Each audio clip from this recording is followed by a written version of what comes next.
I think we're live. I think we're alive, and I can't believe how many people I can see in the waiting room, or actually in the audience. So we'll just give it another few seconds before we get started. I'm just checking, doing a little bit of checking.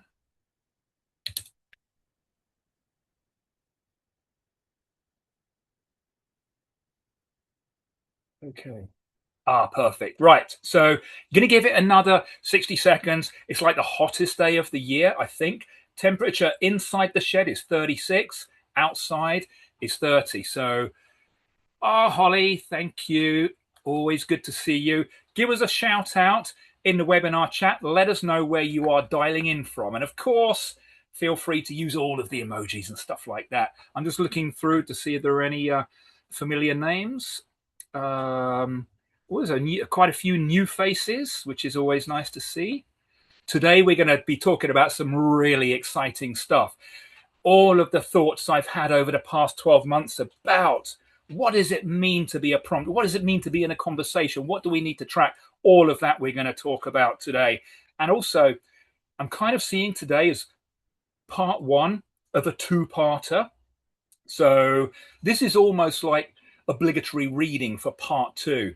So once we've got through here, next one, we're going to go into some really serious detail on things like Pi's Conversation Presence Index. But I think, dialing in from Leicestershire, Charlotte, great to hear from you. Come on, you guys. The rest of you are being very shy, not telling us where you're from. Anyone outside the UK? Or is it a little bit early for you guys? I'm not sure. Anyhow, right. Today, let's get started. Title is How to Discover AI Search Opportunities, Build Citation Doorways, and Drive Visibility. I don't know why I read that, because you can see that. But in there are some really, really exciting things to talk about. So let's get into it. I'm John Earnshaw. Most of you know me. I'm the Chief Product Evangelist and co-founder at Pi Data Metrics. Hello, if you've just joined. I've just seen some people coming in. Just for today, a little bit of housekeeping. As usual, if you have questions, I'm on my own in the webinar. I'm on my own. You can help me by asking me a question. Then I can be having a chat as well. Somebody's dialing in from London. I bet it's freaking hot in London, isn't it? I'm just north of London. Billingshurst, Jamie. Hello, mate. How you doing? So, on the way through, any reactions, any feedback, any thumbs up, any thumbs down, just use those things, emojis, whatever you call them. Gosh, you can tell it's hot, can't you? And sorry, my buttons. It's so hot. I don't know what I'm pressing. The topics for today. Right. This is what we're here for. Let me just go back one slide. Whoa, going back two. Okay. The state of search. Just going to spend about 5 minutes just talking about some of the latest updates in search, some of the things that have been happening, what it means. Was Gartner correct when they called out a 25% drop in search a couple of years ago? And then I've highlighted that second item on the menu now, because to me, that's the most important part of today's conversation. This is the precursor to the next webinar as well, because it's apparent, and if you're an SEO, you'll know this. For years, we, SEOs, search engines, have taught people, have forced people to think in keywords. But now AI has given these people, these searchers, permission to think in problems instead. So now people can and do describe everything they're trying to achieve. And then the conversation unfolds over not one or two, but multiple turns. And somewhere in that dialogue, a recommendation is made. And that, ladies and gentlemen, is where we need to be. And that's what today is going to be all about. So let's begin with a little bit of an understanding of the state of search today. Now, we all saw it. We all saw this. Gartner predicted 25% reduction in classic search. Call it blue link search. Were they right? Thumbs up if you think they were right, thumbs down if you think they were wrong, or you don't need to respond, because I'm going to give you the answer anyway. I'm going to give you the answer. It turns out that the actual figure, the percentage reduction in classic search, based on a very large recent study, was a 29% reduction in the high volume search demand. A 29% reduction. And one thing's become clear, guys. It's clear that search demand isn't collapsing. It's migrating, and users are finding different places and different surfaces. Different surfaces. Oh, somebody heard an echo. Hopefully that's not me. Do let me know. Do let me know if you can hear one. So search is changing. It's actually widening. So it turns out that information searches were the biggest to migrate. Fintech, healthcare, wellness, those sectors. And the reason is simple. We know it. AI can answer those questions completely inside the interface. So there's no click required, but it's still a journey. What about the other end of the spectrum? Here we go. SaaS, lifestyle, travel, and insurance. Strangely resilient. And I thought travel, that stood out to me. Why is travel still getting so much? Not getting that 29% decline in classic search? And I think the reason is obvious. People are doing all the heavy lifting in ChatGPT and AI mode and Perplexity and coming back to search for those critical last minute questions. So if AI can fully answer the question, traffic disappears. If AI can only guide the decision, the brands still matter. So AI is not replacing search. It's expanding the places, expanding the surfaces where we can discover things. So 75% of consumers are using AI more, contrasted with only 17% who are using traditional search less. And there's a gap in the middle of people who are just doing a whole lot more searching. And at this point, I want to know what you guys are doing. So I just want to run a quick poll and just ask the question: when it comes to a traditional keyword search in Google, has your behavior changed? Yes or no? Because for me, as you type your answers, I would estimate that my traditional search has dropped by 90%. 90% in my case. So what are we looking at here? Okay. And again, I applaud all of you who have joined this webinar on the hottest day of the year. Okay. Right. We're all in. 14% using it the same. 64% have reduced a bit and expanded AI search. And 23% of you, a quarter of you, are with me using AI mostly. So we can see that people are using multiple surfaces on their journeys of exploration and discovery. Right, let me get rid of that poll. Oh, couldn't get rid of it. Okay, hopefully that's gone now. Now, this is the for me, this is the heart of the matter. I have conversations every single day, almost every hour of the day, except weekends, or maybe including weekends, about keywords, about prompts, about conversations. What should we be tracking? How are people searching? And it turns out that there's a lot of confusion out there. And I don't know whether you guys feel you're confused as well, because I've been confused for a very long time now, but I'm starting to see some clarity. Okay. This is a fact. Keywords, and I kind of touched on at the start, keywords fragment human intent into isolated terms. Conversations don't, they preserve it. And here's an example I've used many times before. A 3-word prompt, best men's blazers. A 23-word prompt, or a 3-word query, or 23-word query. What are the best men's blazers for autumn 2026 that are under £300 and suitable for smart as well as business? That's 23 words. There is a huge difference.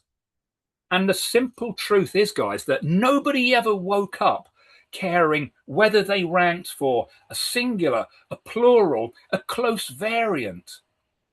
And for years, we accepted these imperfections because we had no better way of measuring demand. And today we do. Today we have conversations. Today we have real words. And the truth as well is that AI doesn't think in keywords. We know that. It reasons across conversations. So our unit of measurement must evolve to match the thing we're trying to understand. That's a conversation, not a prompt. And think about this. For so many years, whenever we typed keywords into Google like best moisturizer, autocomplete came along and said, no, you don't want the keywords. I want more intent. You've got to go past that blunt instrument. And we've known this for years. So at this point, I would say it's kind of obvious that our unit of measurement today is no longer the keyword. It's the conversation. And by the end of this webinar, in about 35 minutes time, I hope, I know that you're going to agree with me. And notice on the screen there, I'm not using the word prompt. It's nowhere to be seen. And there's a good reason for that, because we're not supposed to be optimizing for prompts. I'm not saying you can't, and indeed you can, but there are specific reasons for doing that. And I'm going to illustrate that with an example in a few minutes. So, Liz Reed. I always turn to Liz Reed in times of doubt, Google's VP of search. And she said that. And I've said it before. And it's actually written on my whiteboard there. And it's been written there for weeks. Because for 25 years, ever since Google's been out, we've trained ourselves to compress intent into just a few keywords. And we really have. And now we're able to do the opposite.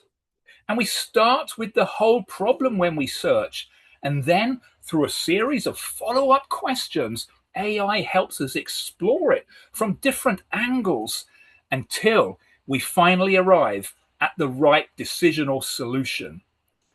And this is why traditional keyword research is falling short. We don't really even talk about it anymore because we're no longer optimizing for isolated searches, but we're optimizing for conversations that can and do last 4, 5, 6, or even more turns until that decision is made, until that micro moment occurs where you, through a citation doorway, take that searcher out of the conversation layer and into your content ecosystem. That's what we're talking about today.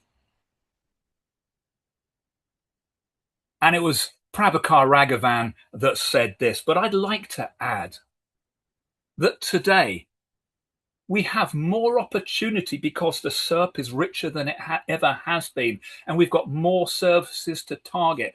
So brands need to be thinking, need to be capable of opening more doorways in more conversations across more surfaces than ever before. So it's time to think differently. It's time to think about conversations as well as keywords and not isolated prompts. And this is really important because we know this is a paradigm shift. So if we're not thinking differently, if we're still thinking in the same way that we were thinking 6 to 8 months ago, then we're going to fall behind.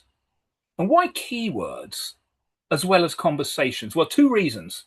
People are still using them, even though they might get forced at the second turn into a conversation, but they're a really useful tool when it comes to exploring any visibility paradox.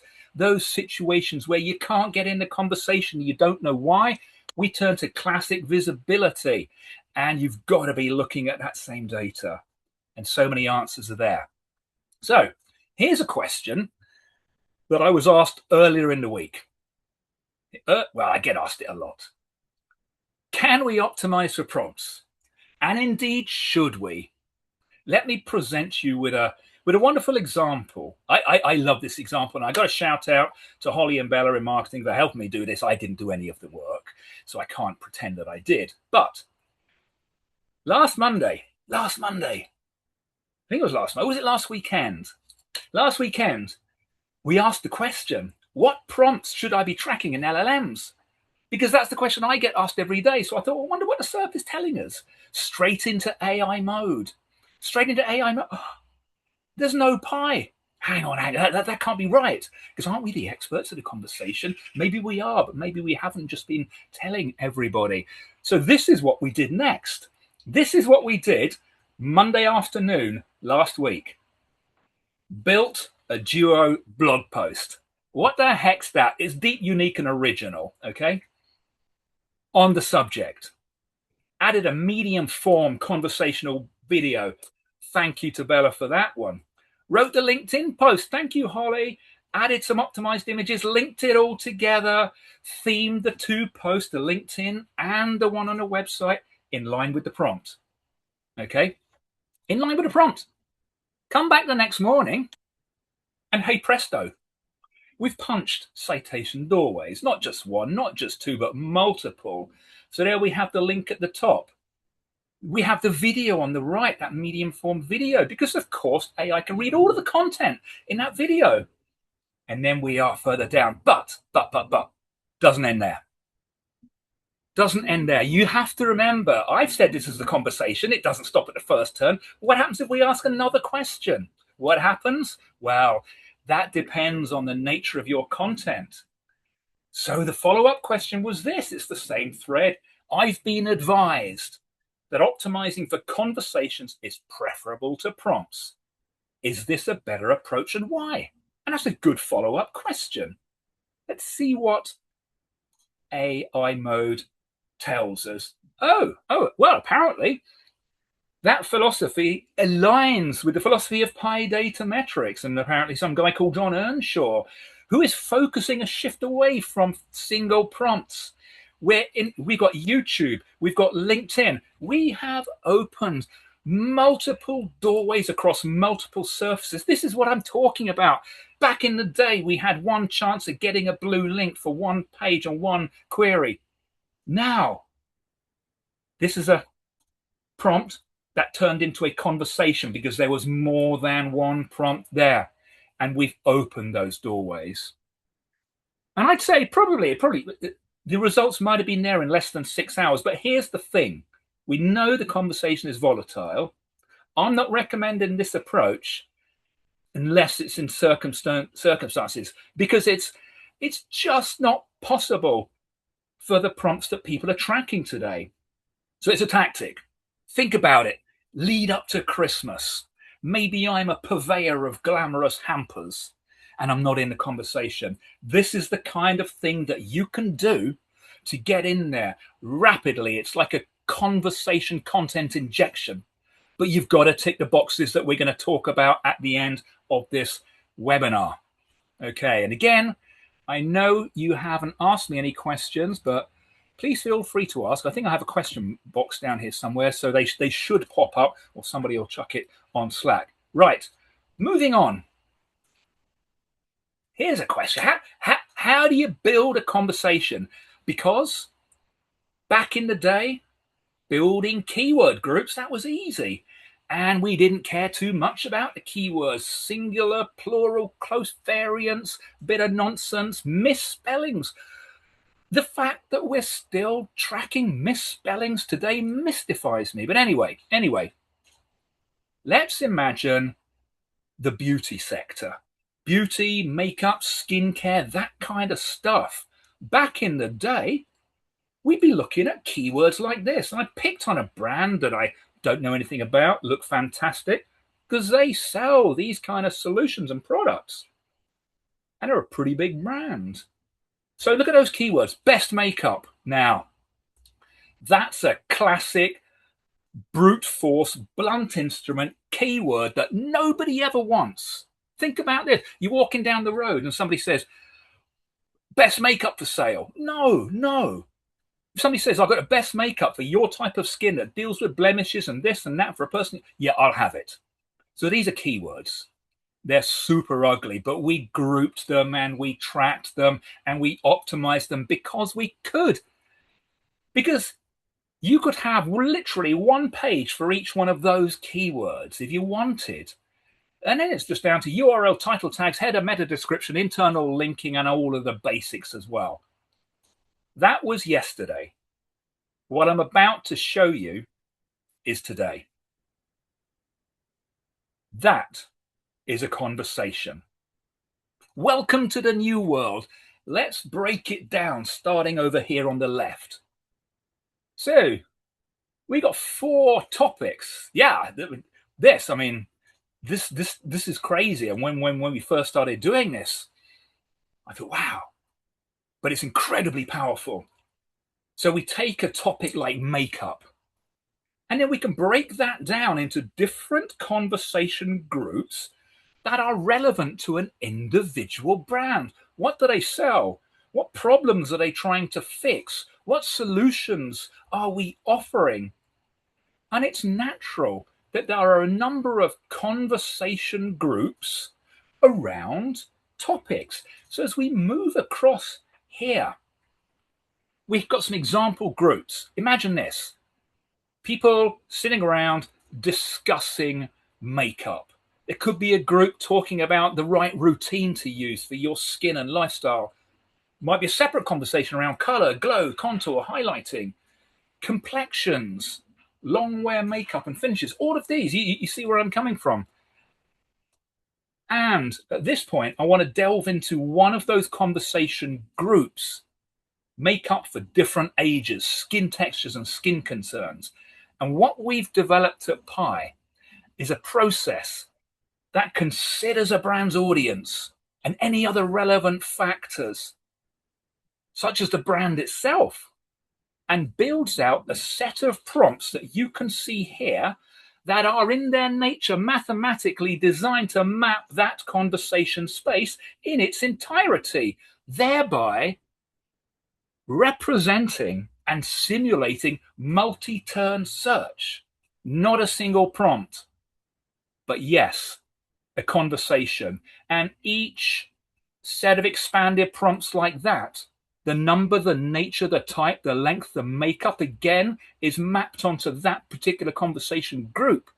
And each group will have its own set of prompts to represent that conversation. That's how we build it out. And I guess the secret sauce exists here within the mathematical mapping, because what we wanted to avoid was just having people look at visibility for a collection of prompts on a topic that take us back to the problems of keywords, overlapping, duplication, redundancy, close variants, and all of that. And that's going to be wasteful, it's going to be expensive, and strategically, it's going to be impossible. And this is why I'm saying in the next webinar, I'm going to show you exactly how this works. But if you want to see some of this sooner and you want us to build out some conversations for you and your brand, then I'm going to drop a link towards the end of the webinar and you get a chance just to sign up for that. But having gone through the science, having gone through that overview, that's all very well and good. But how do we visualize a conversation? I mean, how do you visualize a conversation? Because keywords, you visualize in charts, line charts, and groups of keywords. And again, we'll keep the same kind of topic: skincare, the US market. That is how you visualize conversations. And we got 1, 2, 3, 4, 5, 6, 7 conversations on the bottom there. And you can see the titles of those, all related to the single topic of skincare, and that grouping around sensitive skin barriers and gentle care. Who's winning? Let's look at the right-hand side. That's brand mentions, owned and earned. I'll tell you who's winning. I'll tell you somebody I never heard of. It's smitten.com. So the brand is being either mentioned in a lowercase or a capital. You know who's Smitten? I'll check them out. It's a massive Indian-based trial and discovery platform that's actually an app. So it's social, where you can try samples. They call them minis before committing to a full-size purchase. Go away and sign up now. The primary experience, as I mentioned, is actually through an app. But let's look at this. I don't care too much about brand mentions. What I care about happens on the left of the screen. Citations, doorways, routeways out for your customers to come into your ecosystem. And as we saw in that example from Pi, The ecosystem is bigger than your website because it includes your social channels. It includes, for example, YouTube and LinkedIn, etc. So we've got to think bigger. Who gets the citations? Smitten gets citations in 1, 2, here we go. I'm going to mouse over them. 1, 2, 3, 4, 5, 6 conversations. 6 out of 7, they got doorways. And that's on one day alone. The biggest number of doorways they're open is about building gentle skincare. They've clearly got some content, they've got some depth, and they've got uniqueness. So that's what we're looking for. And the other citations, interestingly, are from the deeply technical content, such as colorscience.com, US dermatology partners, NIH.gov. Why? I'll tell you why. Because they offer a level of depth, uniqueness,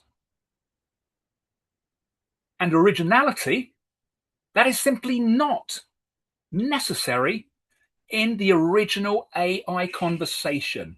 It's too deep for most people, but you have to offer it. So think beyond the content you're seeing in the synthesization layer. Talking of thinking beyond, brands and sentiment. I originally went into this looking at Look Fantastic and their performance in the conversation in the US. And this is particularly AI mode. It's a month. They punch 3 holes. Think 3 doorways. 3 times they're opening a doorway to get people out of the conversation into their ecosystem. It's not enough. And they're only being cited there in 2 conversations as well. Moving forwards, this is just some evidence of their blog gaining traction. And so you can see here they've got 3 bits of blog content there. One is related to advice, one is related to discover. But for some reason, their citations are way below the average. And if that were me and I wasn't opening citations in every conversation on a daily basis, I'd be getting worried. Let's look at some of the content. I pulled 2 of those blog pieces. By the way, if anyone can hear a terrible noise in the background, I apologize now. Somebody's had the audacity to start mowing their lawn mid-afternoon on a Thursday at 3:30. But by the by, here's the content. Get it. Here's that first blog post. Now, that lovely lady there, I think she was the author. Why don't they tell us? Why don't they tell us here? Instead, there is a separate link to somebody that does turn out to be her when I followed it on LinkedIn. I don't want to join that many dots. Okay.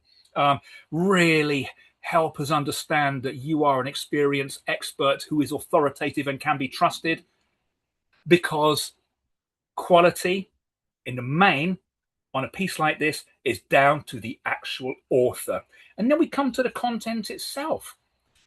Hands on heart, I'll say the advice there is pretty indistinguishable from similar advice content on similar sites. And that's the reason it's getting collapsed. So they need to work a little bit on that. And I say, look at the bolding, look at the clumsy, almost partial bolding of the word cleansers. Why even? Should that have been a link? No reason for it to be bold. And then we've got evening skincare routine, which is quite nice. But the rest of it, I just collapse. So it loses its identity. So I may have to shut my door. I'm going to shut my door. So I'm going to dial up the heat a little bit. So simple fact, we're seeing a lot of big brands holding on to mentions, just mentions in the conversation, particularly in AI mode, but really struggling to open citation doorways. Oh, apparently nobody can hear lawn mowing. I'm going to open this up again then. There's far too hot in here. Thank you for that. So, and if anyone is a regular from these webinars, about 2 or 3 webinars ago, we had the example of running shoes. Who wins the conversation? Adidas, Nike, On, Reebok, all of the suspects. How many citation doorways do those brands open? 0. Literally 0. And here's the reason, and I'll tell this to them, and I've told this to clients. If there was just one of you making all of that fluffy content, it might be okay. But as soon as the next one comes on and matches your fluff, you are collapsed. So the biggest piece of advice I give to anyone now who wants to open citations, not necessarily brand mentions, but who wants to open citations, avoid content compression. And because I wanted to drive this point home, I created this because it's true. The more fluff you have, the fewer citations you're going to get. There's a direct correlation. I'm not saying this is scientific or anything, but based on what I'm looking at every single day, day in, day out, if anybody wants that original image for their to circulate to the business who are trying to get you to create marketing fluff, just let me know and we'll send that out. Anyway, on the left-hand side, we're looking for deep, unique, and original. The less of that, the more fluff. The more fluff, the fewer citations. Let me call out 2 examples. Our platform reduces content churn by 32% through automated onboarding proactive support. Okay, that's all right. I can do something with that. Our brand is revolutionary, innovative, disruptive. Said every brand on the planet, every brand, it doesn't count.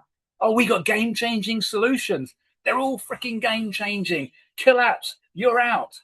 Built for teams that want better results. Every bit of software is built for teams. I should downgrade that to like 0 citations. Seriously, you're saying the same thing as anybody else. Doesn't matter whether it's a product description or a discussion about a topic. If it's the same, you will be collapsed. So I'm going to go through the process here at a high level.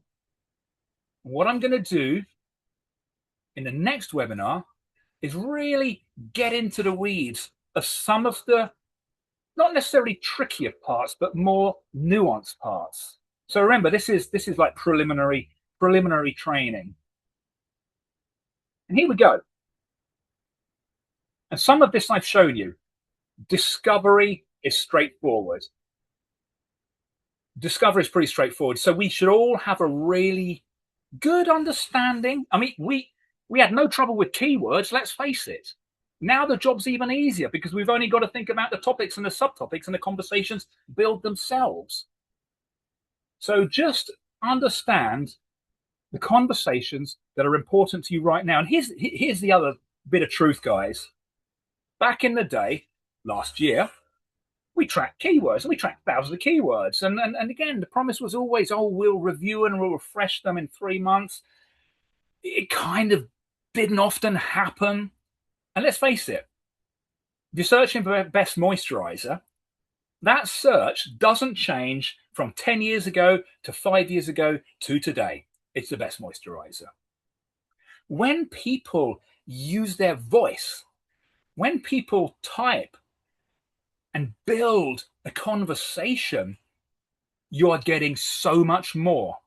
And crucially, the way that people construct prompts, aka conversations, and the language that's used and the words that are used in that language changes so much more quickly than boring keywords. So we now need to be dynamic. Conversations can be activated, adapted, and paused and reactivated.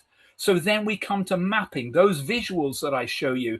This is where the science comes in, building prompts that in totality map conversations and crucially simulate multi-turn conversations. And that gives us this visual understanding of what a conversation looks like. More in depth on that in the next webinar. And then we use our conversation presence index. And this is a measurement of how visible, influential, and of course recommendable any brand is across the conversation. We prioritize conversations that matter. We shouldn't have any trouble doing that because we had no problem prioritizing keywords that mattered. And we can get so much more from a conversation. So if you are in fashion right now, conversations around Wimbledon style might be super interesting. So I'll talk more about the CPI in a second, but we then identify candidate content. If we want to build up our citations, we will have a number of pieces of candidate content and may potentially already be getting presence, but not on a continual basis. And that's why we need to look over time. Remember, Look Fantastic, they had 3 injections of citation doorways. They had 3 candidate contents. They all needed dialing up. Once we've identified the candidates, we dial up that depth, uniqueness, and originality. And I keep saying those words, and it's absolutely true. And I'll give you some real examples on that in practice again in the next webinar. Evaluation.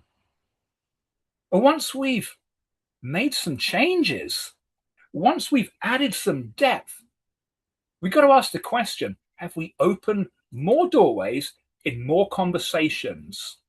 And again, think about that example where we opened doorways in a long multi-turn conversation about LLMs, and it wasn't just a Pi website. It was LinkedIn, it was YouTube, and it was the website.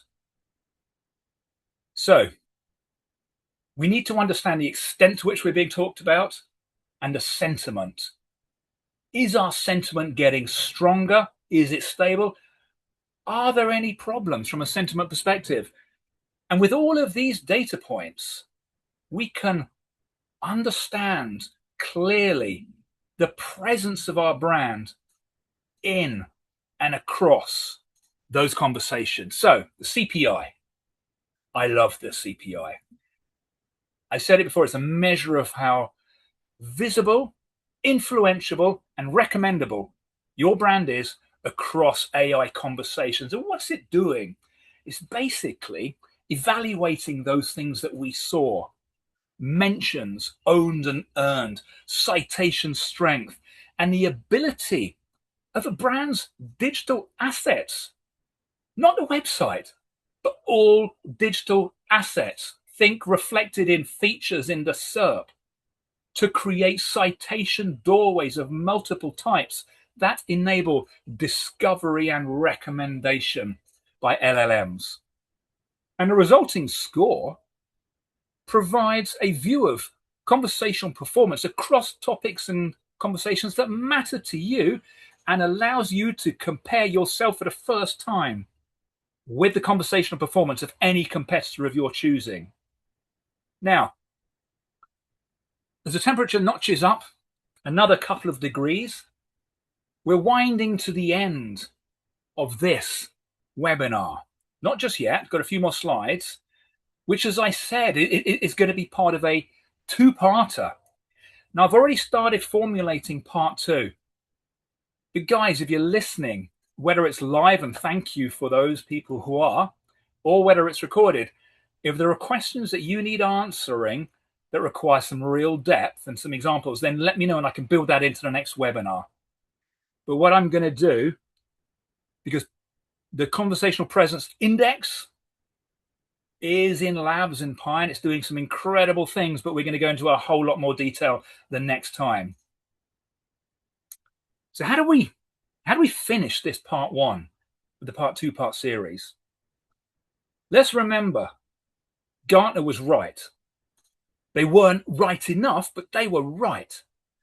And 29% of those highest volume, blunt force keywords, those searches have moved across to the conversation. They've migrated. And we saw the groups where it had happened: fintech, health tech, and also wellness. And we know now, because keyword fragmentation, or I say rather keywords fragment intent, there's wonderful intent that we come to search with, and we're forced into using keywords, that fragments intent. Conversations preserve it. They are our new unit of measurement. Optimizing for prompts, can you do it? Yeah. Does it work? Yeah. Is it sustainable across the kind of prompts that most people are tracking? I'd say absolutely not. Use it tactically, use it carefully. And when you do that, just make sure at every point you are going 1 or 2 levels deeper and adding some uniqueness and originality that your competitors aren't. Build, visualize, and measure presence. Of course, you can do that with Pi. And remember that more fluff leaves less space for the depth, uniqueness, and originality that we need. And let's just start thinking about conversations from now on. And in the next webinar, and again, just to repeat, we will get into the weeds of this. And I will demonstrate how we use Pi technology to build out those conversations that you saw at the start, conversations that simulate real multi-term journeys of exploration and discovery. And I think at this point, a poll might appear on our screens as to whether or not, I think, yeah, there it is, whether or not you'd like us to show you and do it for you by way of example, how we can actually map your conversations. So nobody else, I don't think, can see what you put here. So yes, no, or I'm already a customer, doesn't matter. Just hit a button. And you know what? I'll probably do it. I'll get on there personally and I'll show you how it's done myself. That'll be super fun. We spent a lot of time building this, so we're really proud of it. Okay, I think the results are in. Wow, I can't believe so many of you are still here on this absolutely roasting day, and for that I am so grateful. Okay, right, I think that's finished. I don't know if somebody in the background is going to press something. Do I need to press something? I'm just going to. I'm too scared to press a button in case I lose the results. So what I'm going to do is move on to talk about another webinar. Not the part two. Not the part two. Not the part two. Okay. Not the part two. So we have another webinar with our partners from Lumar. It's about competing and winning. It sounds terrible. I'm just reading it off the screen. Why am I reading off the screen? It's about the age of generative AI agents. Okay, remember that recently Google announced Gemini Spark? That's going to be dropping and appearing in our browsers. Just as I said at Brighton SEO a few weeks back, we're going to wake up one morning, one day over the summer, and we'll have an agent built in. Well, that's going to be a serious game changer. We need to understand how all of that's going to work. So that's another webinar. And I think I've got one final slide. One final, just in case anyone is not hot enough. Has anyone got a question? Has anyone got a question?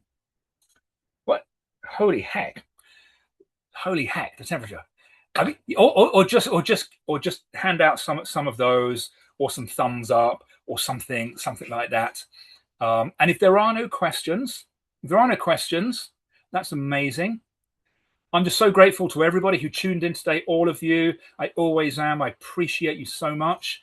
If you're not connected, please connect up with Pi and myself on LinkedIn. If you have questions after the event, thank you, Pat. Thank you, Pat.